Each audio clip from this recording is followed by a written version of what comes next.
দর্শক, আইন উপদেষ্টা এবং প্রধান উপদেষ্টার প্রেস উইং এর সদস্যদের কিন্তু অবরুদ্ধ করে রেখেছেন মাইলস্টোন স্কুল অ্যান্ড কলেজের শিক্ষার্থীরা। আপনাদের সামনে যে ভবনটি রয়েছে সেই ভবনটি কিন্তু মাইলস্টোন স্কুল অ্যান্ড কলেজের আবাসিক ভবন, এবং এর উপরের যে তিনতলা রয়েছে তিনতলায় কিন্তু আবাসিক শিক্ষার্থীরা থাকেন, এবং এর নিচে আসলে ক্লাস এবং অফিস কার্যালয় রয়েছে। দর্শক, আপনাদের জানিয়ে রাখি যে এর মধ্যে আইন উপদেষ্টা এবং প্রধান উপদেষ্টা প্রেস উইং এর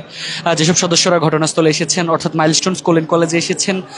তারা বারবার শিক্ষার্থীদের সঙ্গে কথা বলার চেষ্টা করেছেন এবং বেশ কয়েকবার কিন্তু শিক্ষার্থীদের তোপের মুখে পড়েছেন। এছাড়াও আইন শৃঙ্খলা রক্ষাকারী বাহিনীর সদস্য যারা রয়েছেন,